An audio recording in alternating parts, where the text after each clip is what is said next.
ഇപ്പോൾ സാമൂഹ്യ മാധ്യമത്തിലൊക്കെ ഓരോരുത്തർ പലരും പോസ്റ്റ് ഇട്ടിട്ടുണ്ട്.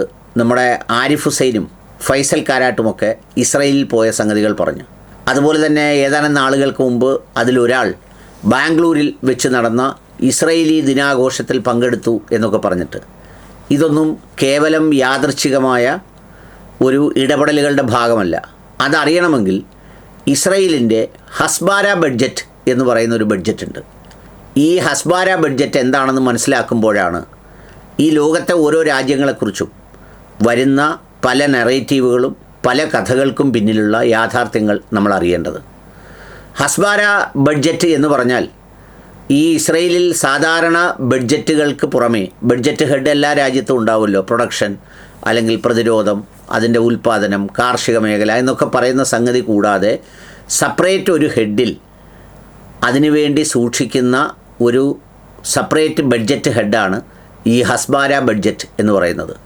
ഹസ്ബാര ബഡ്ജറ്റ് കൊണ്ട് പ്രധാനമായും ഉദ്ദേശിക്കുന്നത് എന്താണെന്ന് ചോദിച്ചാൽ, ലോകത്തിലെ വിവിധങ്ങളായ നല്ല ഔട്ട്റീച്ചുള്ള ചാനലുകൾ, അതുപോലെ തന്നെ individual media influencers, social media influencers, vloggers, ഇങ്ങനെയുള്ള ആളുകളെയൊക്കെ തങ്ങൾക്ക് അനുകൂലമായി പറയുന്ന, തങ്ങൾക്ക് സ്വീകാര്യമായ രീതിയിൽ സംസാരിക്കുന്ന, തങ്ങളുടെ സ്വന്തമായ ആളുകളെ അവർക്ക് വേണ്ടിയുള്ള ബാക്കി സാമ്പത്തിക ഇടപാടുകൾ അടക്കമുള്ളവ അത് കണ്ടെത്തി ഉണ്ടാക്കി ഒരു പ്രൊപ്പഗാൻഡ പുഷ് ചെയ്യുന്നതിന് വേണ്ടി ഉണ്ടാക്കിയിരിക്കുന്ന ബഡ്ജറ്റിൻ്റെ പേരാണ് ഈ ഹസ്ബാര ബഡ്ജറ്റ് എന്ന് പറയുന്നത്.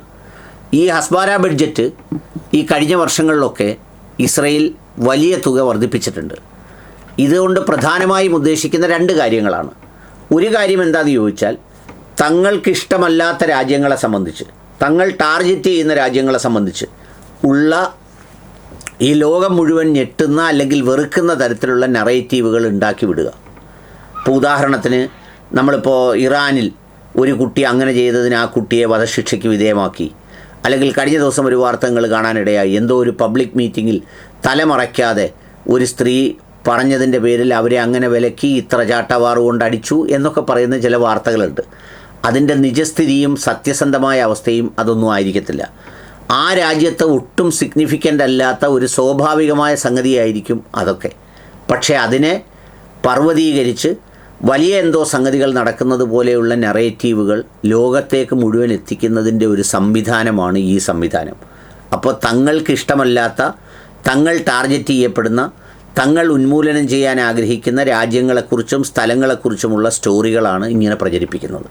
നിങ്ങൾക്ക് ശ്രദ്ധിച്ചാൽ മനസ്സിലാവും, ഈ കഴിഞ്ഞ കുറേ നാളുകളായി മിഡിൽ ഈസ്റ്റ് രാജ്യങ്ങളെക്കുറിച്ച് അത്തരത്തിലുള്ള സ്റ്റോറികൾ അധികമില്ല.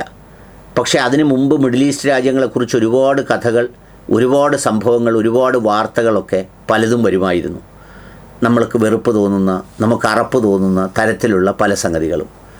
എന്നാൽ ഇപ്പോൾ അത്തരത്തിലുള്ള ഒരു വാർത്തകളും എങ്ങും കാണാനേ ഇല്ല, കേൾക്കാനുമില്ല. എന്താണെന്ന് ചോദിച്ചാൽ, ഇപ്പോൾ ആ സൗഹൃദം ശക്തമാണ്, അല്ലെങ്കിൽ അത്തരത്തിലുള്ള ഒരു ബന്ധം നിലനിർത്താൻ ആഗ്രഹിക്കുന്നു എന്നുള്ളത് കൊണ്ടാണ് അത് പുറത്തു വരാത്തത്. അപ്പോൾ ഒരു പ്രധാനപ്പെട്ട ഈ ഹസ്ബാര ബഡ്ജറ്റിൻ്റെ ലക്ഷ്യം ഈ പറഞ്ഞ വികലമാക്കി അതിനെ ചിത്രീകരിക്കുക എന്നുള്ളതാണ്. രണ്ടാമത്തെ കാര്യം, സ്വന്തം രാജ്യത്തെക്കുറിച്ചുള്ള വലിയ ഇമേജ്, അത് സ്വന്തം രാജ്യത്തെക്കുറിച്ചും സ്വന്തം ഭരണത്തെക്കുറിച്ചും സ്വന്തത്തെക്കുറിച്ച് തന്നെയുള്ള വലിയ പോസിറ്റീവ് ഇമേജ് ബിൽഡിംഗ് ആണ് അതിലൊരു പ്രധാനപ്പെട്ട കാര്യം. അതിലൂടെ ലോകത്ത് മുഴുവൻ തങ്ങളുടെ രാജ്യം എന്തൊക്കെയോ ആണ്, തങ്ങളുടെ രാജ്യത്ത് ബാക്കിയൊന്നുമില്ലാത്ത സൗകര്യങ്ങൾ ഇങ്ങനെയൊക്കെയാണ്, തങ്ങളുടെ രാജ്യത്ത് എല്ലാ സംവിധാനങ്ങളുമുണ്ട്, തങ്ങളുടെ രാജ്യത്ത് സുരക്ഷാ സംവിധാനങ്ങളുണ്ട്, അല്ലെങ്കിൽ തങ്ങളുടെ രാജ്യത്ത് അങ്ങനെയുണ്ട് ഇങ്ങനെയുണ്ട് എന്നൊക്കെ പറഞ്ഞ് അത്തരം കാര്യങ്ങൾ പ്രൊമോട്ട് ചെയ്യുന്നതിന് വേണ്ടിയുള്ള ഒരു സംവിധാനമാണ് ഈ സംവിധാനം.